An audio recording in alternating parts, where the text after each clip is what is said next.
Hey guys, it is me, Tanya, founder of the TNG Designs Group Limited. I hope you're all keeping safe and well. Now, in this particular video, we're switching things up a little bit. And again, we're obviously answering questions that typically get fired at me, and I obviously equally share with you.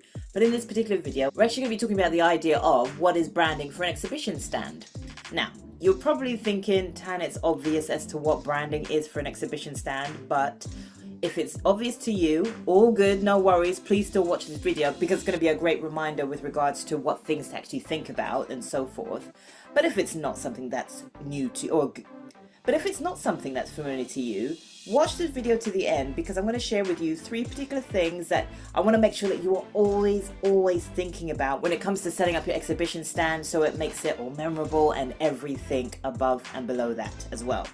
Now, I say above and below that for a very good reason. Stick around to watch this video, but before you do, please make sure you go ahead and like and subscribe to this channel because I share content just like this that helps you, the business owner, you, the entrepreneur, you, the personal brand, you, the business or corporate brand as well, to be able to understand that not only are you more than what you see, but you're also a source of representation. That means whatever it is that you're doing, you need to be seen doing more of it. You need to be presented to the masses, but more so showing up in front of the masses in a way that's absolutely congruent to your standards, your beliefs, and what it is that is true to you. Now, there are many ways to go ahead and do so, but there are key specific principles that I always share with my clients, especially that I also use for myself and throughout all of these videos as well, that I want to make sure that you are actually getting to grips with as well. So make sure you stick around to the very end of this video so you get to understand how you can actually access those principles more so specifically, so you can keep that momentum going of boosting your brand and more specifically boosting the awareness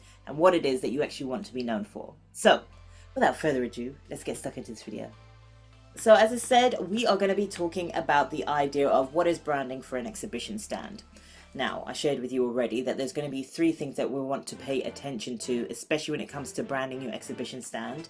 Now, in my past, I've exhibited many a time, and I've also helped my clients with their own marketing materials that include roller banners, posters, you name it, they've had it, all in honor of their exhibition stands. Now, there are key things that I want to make sure that you are paying attention to specifically when it comes to your own exhibition stand. Even if it's something for the future, please take a note of what I'm about to share with you because so many people get certain things wrong, and if they just took the time to really understand the entirety as to what it is that they are doing and who it is that they are actually showcasing in front of, they'd be switching things up just a little bit more, and equally they'll also be paying attention to detail just a little bit more as well. Now, let's get straight into it, and I want to start with this first thing, and that is understanding how to be welcoming. Now, you're probably thinking, Tan, that's an obvious one, surely. Believe you me, not everybody is welcoming when it comes to exhibition stand, and how you specifically become welcoming is you tap into your VPV. Remember what your values are, because if you don't remember what your values are, the way that you're presenting yourself, the way that you're showing up, especially in an exhibition format, you're not going to be showcasing the best of you, and equally you're not also going to be showcasing the best of your brand. And that's what you want to do, especially if you're tucked away in the corner or in the far distant area that not many people go down or go towards, right, in order to be able to find out about you. You need to be able to make sure that you are welcoming, you are presenting you are presenting your brand, but equally representing your brand as well. Because you know the idea of repetition equals reputation. If people are not seeing that you are representing your brand in the entirety of what they know it to be, there's going to be some confusion there. There's going to be a little pushback there. They're not going to want to feel like they can approach you, and you want them to approach you. So it's a very obvious thing, right? But not many people pay attention to, especially having a welcoming presence. Especially at the end of a 3-day session, people are typically ready to pack up and leave and get out there because they're done. But I would argue the fact that, you know what, you're trying to make sure that this impression that you are giving in order for your audience to remember you constantly for the right things, not for the wrong things. You want to make sure that this welcoming presence that you have is continued all the way through to the end of the session. So, That's an obvious thing, right, to think about, and please make sure that you are doing it yourself, because I know, yeah, it can be tiring, especially exhibiting for 3 days straight or even 2 days straight. It takes a lot of energy out of you. However, make sure that you're keeping that energy up, creating that welcoming presence so that you continuously start the idea of being remembered and then some. So that's number one. Number two, we want to make sure that you are doing this part. And again, a lot of people don't really consider the importance of this part, more so from the very, very beginning of you even thinking or you even acknowledging the idea that you're going to be exhibiting at a space or at an event in the first place. And what I'm getting at here is the idea of the experience. Now, I'm not just talking about the experience that your audience is having in front of you in person at this exhibition or at this event. I'm talking about the experience that happens way before the event actually starts. What are you actually doing to prepare or to promote, in fact, what it is or where it is that you're going to be showcasing, and equally why it is that you're going to be showcasing there as well? And I'm talking about, yes, you need to talk this up on your social media platforms. You need to talk this up on your website if you can. But equally, any networking event that you're going to be at, are you talking about it there? Are you talking about it there? When you are constantly raising awareness around just the aspect, right? It can even just start there at that point. Raising the awareness as to the importance as why it is important. Raising the awareness as to why it's important for you to be able to exhibit there. And equally why others should come and see you. You're starting to create the experience. You're starting to essentially also create the journey, right? Remember, I've always spoken to you guys about the idea of having that branded journey. Well, yeah, it starts from this point on socials before the event actually even happens. People need to understand you a little bit more. You're building up that know, like, and trust factor, but more so you're making sure that that trust element specifically is adhered to all the way through your process, all the way through your experience. So now the experience that then happens in person when they get to you, especially at your event or exhibition, that experience is going to be enhanced even further. People are seeing you virtually and now they get to see you in person. That means that your experience that you should be giving them is not only reflecting what you've been giving them virtually, but equally now just magnifying the real reason why you want to make sure that you help that person in whatever capacity that is, right? So you want to make sure that the experience is always traveled through from virtual all the way through to in person. Make sure it matches, make sure it's consistent, more specifically, make sure it always adheres to your values. You're going to find out throughout all these points I'm going to share with you within these videos, it's always going to come down to your values. It's always going to come down to your VPV, the real reason why you're doing what you're doing and who you're actually doing it for. But also helping you to understand how you can actually help these people in the first place. Your audience only knows a certain amount of you, so now help them to understand even more so, right? Your exhibition, the event that you're actually going to be presenting yourself at or even showcasing yourself to. You're going to be showcasing you in a different light. So create that experience that is memorable, create that experience that is also welcoming, but also create that experience that helps others to know, this is why I came to see this person.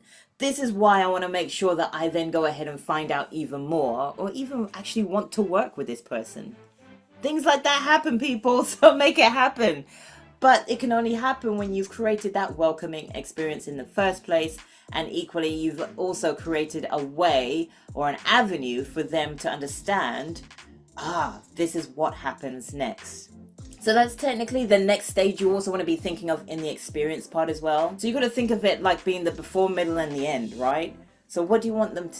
So what do you want throughout all this experience, from the virtual to the in-person to the end? What do you want to happen next? That end part of the exhibition experience, that is, should be your call to action. It should be how do they get in contact with you, and equally it should be how they find out even more about you. And that brings me nicely onto the aesthetics part. So that's the third thing that you need to make sure is on point for yourself. Now, there's a real reason why I've left that part to the end. Because, folks, there's many a time I've been to an event where I've seen just a slapdash effort in making sure that their event or this person's exhibition stand has some kind of recognition to their brand or has some kind of a recognition to who they are, and they've either abandoned their stand or they've just really made a poor effort in things like their Rona banners or things like their flyers or things like their posters, anything that is promoting who they are. And when you make a poor effort, I don't need to tell you, right? It naturally shows. And it naturally shows also, or presents the idea of, you don't really care. You don't really care. And that's not the attitude you want to have throughout your exhibition stand. So yes, whether you're there or not, it all boils down to the aesthetics. So now, this third part I want you to think about is something that sometimes gets overlooked or sometimes appears to be having like a bit of a slapdash effort.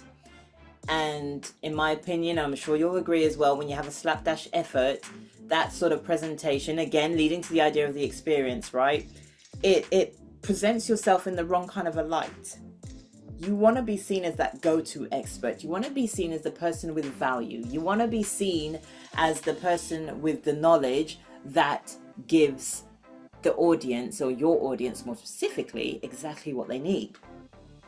If you have this next part that isn't really taken care of, well, unfortunately, the presentation of who you are, you're not going to be able to get to that next stage in the first place. Simply because, yes, unfortunately, in stages like this, people will judge books by their covers simply because they don't quite know you well enough yet. And I'm talking about the aesthetics of your exhibition stand. How many times have you been to an exhibition or even an event and you've seen the slapdash effort? What's that feeling that it often gives you? What's that feeling? For me, the feeling that it gives me sometimes, it makes me question who I'm about to speak to. It makes me double think about, I don't know about how professional these people are, or more so, whether or not they can do the job that I'm apparently seeing that they can do. If this is what everything is looking like, I don't know what the experience or the journey of me working with them is going to be like.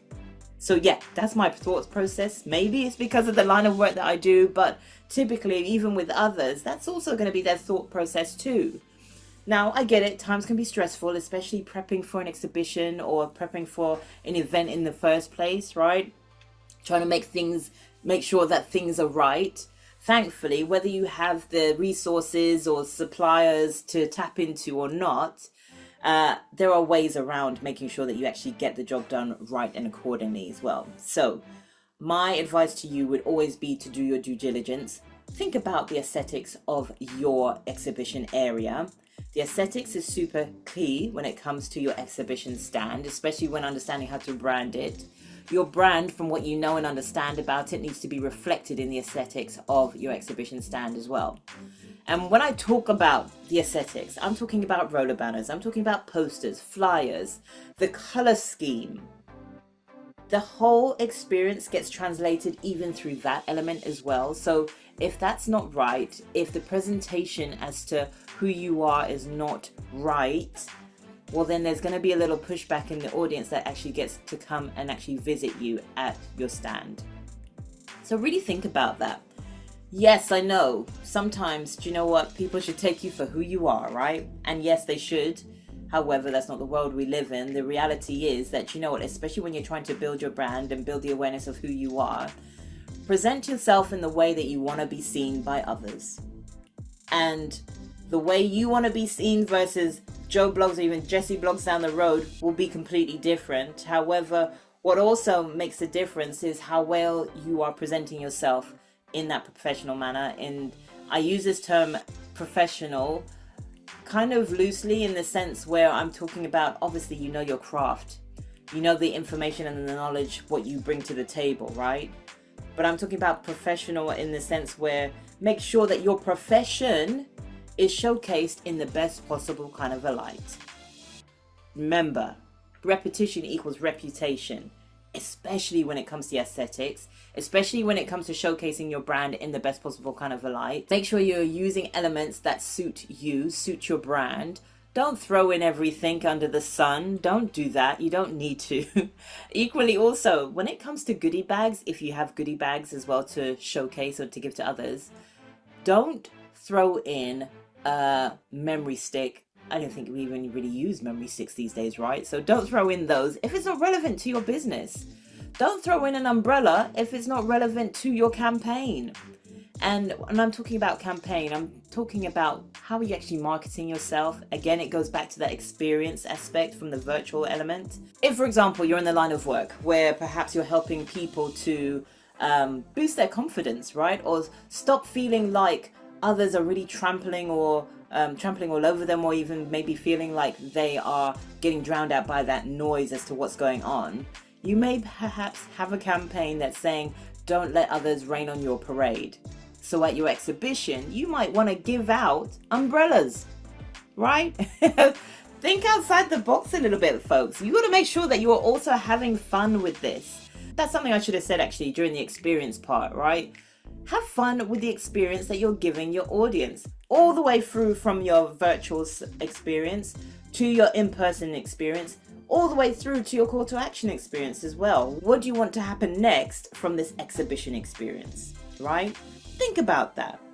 It all travels and goes along the way to ensure that your audience has that journey that they need to be having when they experience your brand. Remember, once again, repetition equals reputation. Yes, you're going to be super annoyed after this video because I've said it a few times now. It's going to be stuck in your heads. I've deliberately done that simply because I want you to remember it. You're going to now remember that, you know what, your brand needs to be consistent in the looks, the feels that you're giving your audience. Simply because what you are known for starts from you creating that experience, starts from you having that welcoming attitude, and equally starts from you having the aesthetics that suits your brand and suits your standards and beliefs that suits specifically you. So, I'm conscious that I shared a lot here already, right? But go back and watch this video again because I want to make sure that you are really getting to grips with this, especially when it comes to understanding how to brand your exhibition stand or even for an event. You've got to know these things in order to be able to start standing out in the best possible kind of a light, because it's super important that you start representing yourself as you should be representing yourself, but equally showing up in a way that's congruent to your standards and your beliefs. And once again, on that note, I talked to you before about some principles I often share with my clients and equally also use for myself. These key principles, and you, by the way, can also access them by literally clicking on the first link underneath this video in the description box. When you click on that link, yes, you're going to be asked for a few details, but I need those details in order to be able to fire over to you some really cool principles. Now, these principles will help you to understand essentially how to make sure that you are standing out from your competition, but doing so in a way, as I kept talking about before, doing so in a way that's actually congruent to your standards and your beliefs. I help you to discover what those really are to yourself and more specifically to your business, to your brand. And I also help you to understand who your audience really, really is, so you can start making those better connections, especially when it comes to boosting your reputation, when it comes to brand awareness, and more specifically when it comes to brand awareness, when you're actually sharing about your event or exhibition appearance in the first place. So, go ahead, make sure you get to grips with what those principles are. And I'm not just going to say that because I've created them. No, they really, really are going to help you. I'm all about making sure that others have that momentum to keep going because it's super important that they do so, and that includes you. So go ahead, get your copy of those principles. Make sure you go ahead and like, subscribe to this channel, and I will see you on the other side.